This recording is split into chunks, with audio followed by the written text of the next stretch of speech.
নমস্কার viewers, finance with মলে চ্যানেলে আপনাদের স্বাগত। আজকে আমরা গ্রোথ প্যারামিটার দেখব।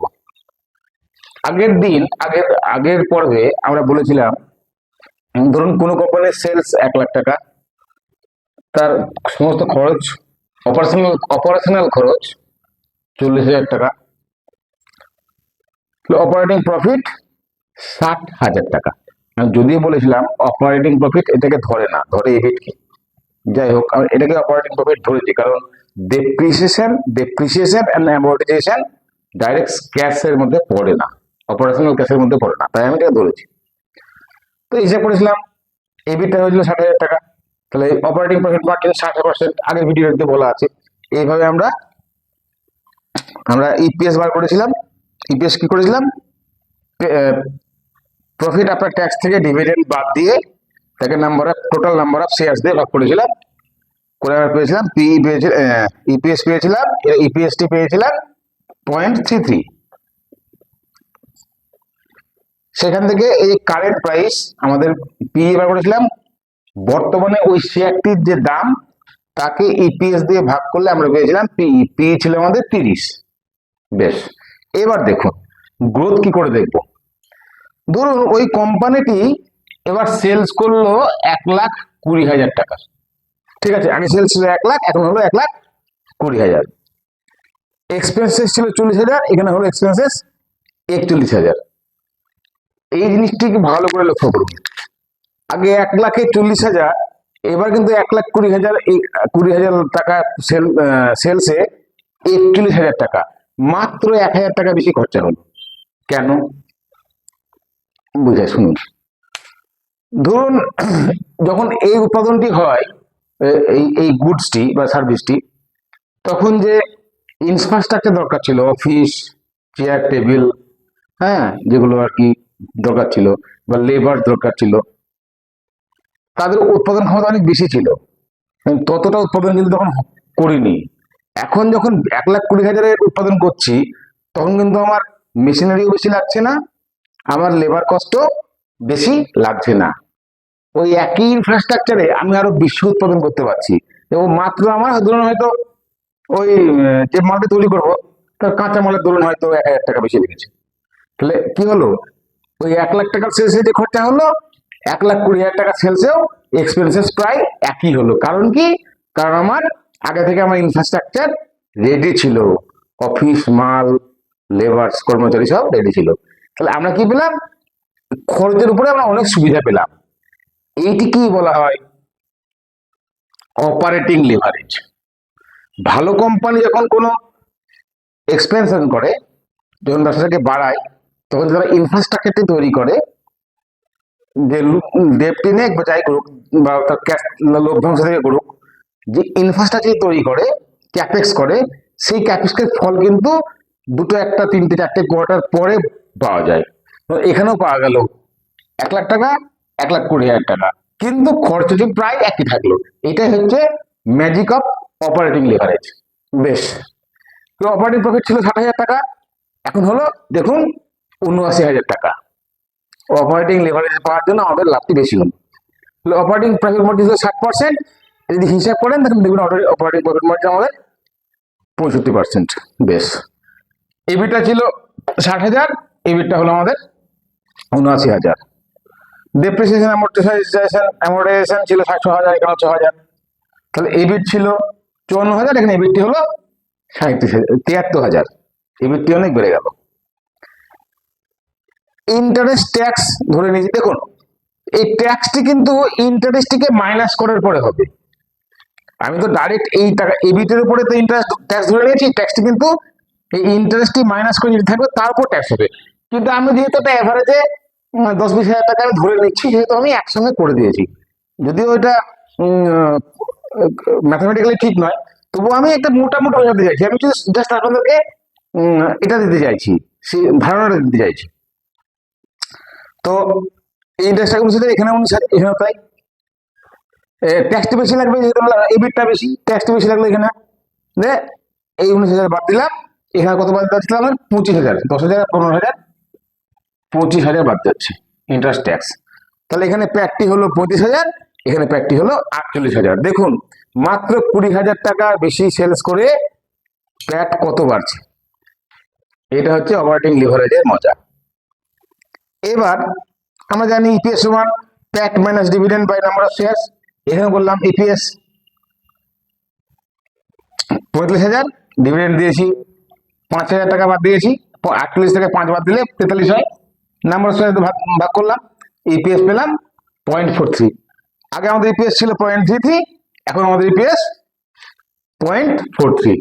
এবার দেখুন আগে স্টকটির দাম ছিল, মার্কেট ভ্যালু ছিল 10 টাকা, মার্কেট ভ্যালু ছিল 10 টাকা, ইপিএস দিয়ে ভাগ করে আমরা পিই পেয়েছিলাম 30। এবার কিন্তু ওই মার্কেট ভ্যালুটি, স্টকের দামটি গ্রোথ অনুযায়ী ডবল হয়ে গেল। 10 টাকার স্টকের দাম এখন 20 টাকা হয়ে গেল, মার্কেটের ডিমান্ড আছে, 20 টাকা হলো। তাহলে পিই কত হবে? আমরা জানি স্টকের দাম বাই ইপিএস, স্টকের দাম বাই ইপিএস। এটা হচ্ছে স্টক প্রাইস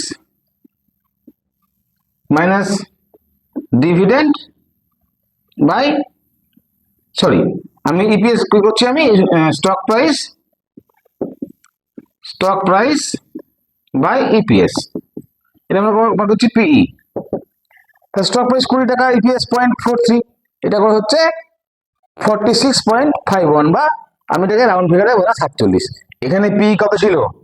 30, এখানে পি কত হলো? 47। মনে রাখবেন ইপিএস এক্সপেনশনই পয়সা হয়, আর ইপিএস এক্সপেনশন তখনই হবে যখন মার্কেটের ডিমান্ড থাকবে, মার্কেটের গ্রোথ হবে। এবার প্রবীরবাবু জানতে চেয়েছেন গ্রোথ কিভাবে আমি দেখব। এবার দেখুন সেলস ছিল 1 লাখ, সেলস কত হয়েছে? 1,20,000। কত পার্সেন্ট বেড়েছে? সেলস গ্রোথ কত? এসজি মানে সেলস গ্রোথ 20%।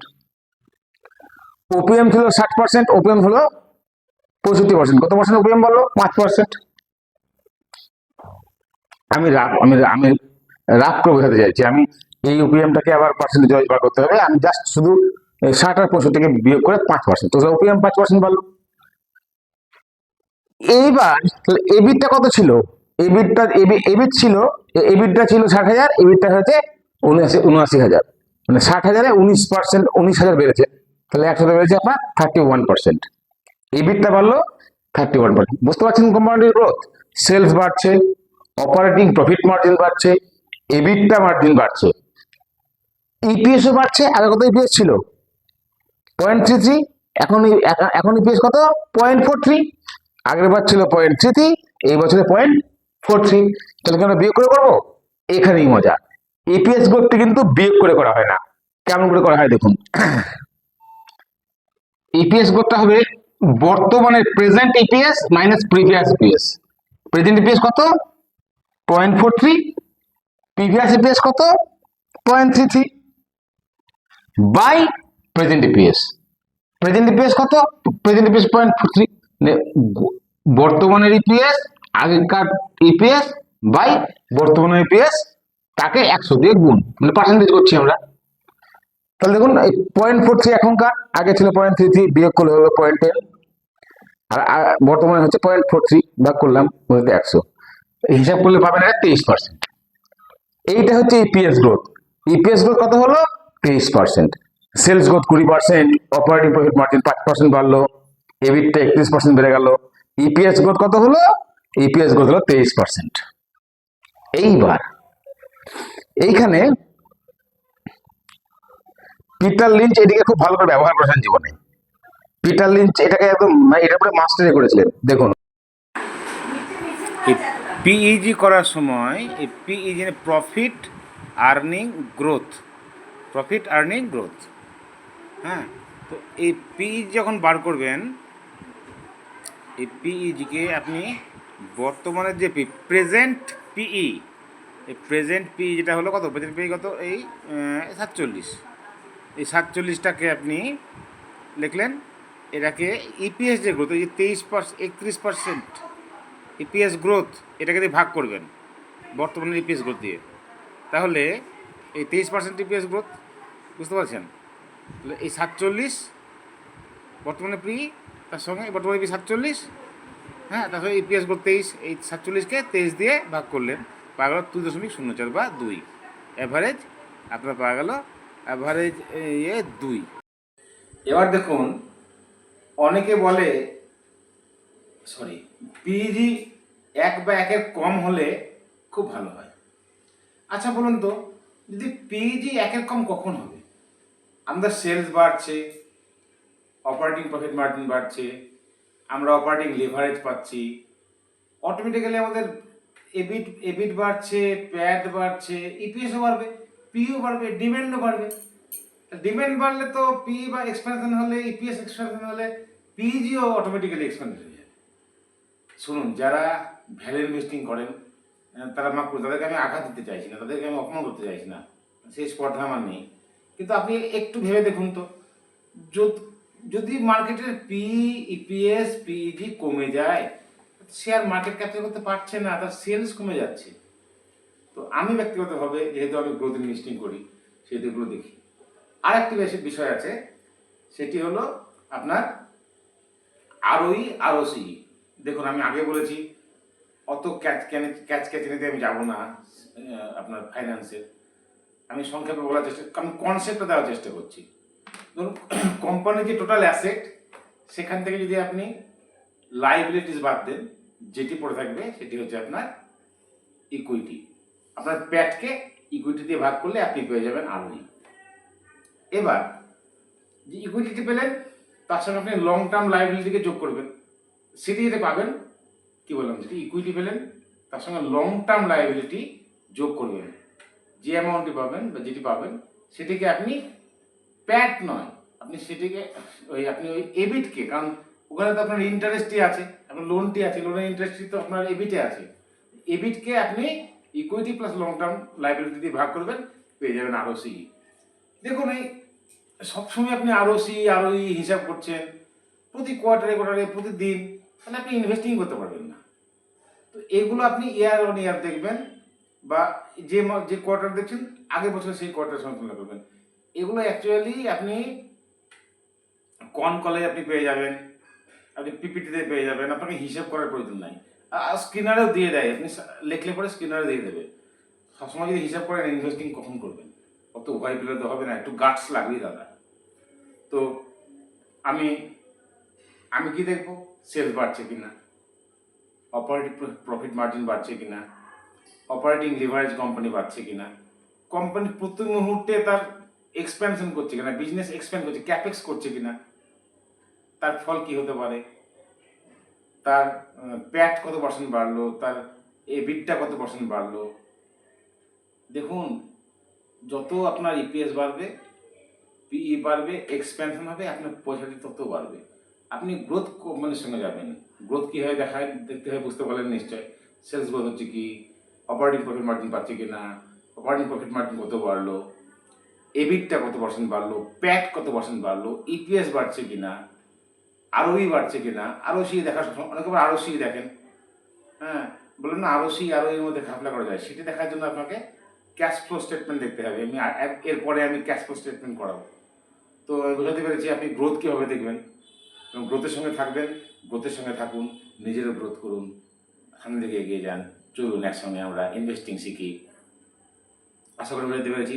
যদি বোঝাতে পারি, যদি আপনাদের ভালো লাগে, দয়া করে লাইক করবেন, শেয়ার করবেন, সাবস্ক্রাইব করবেন। নমস্কার।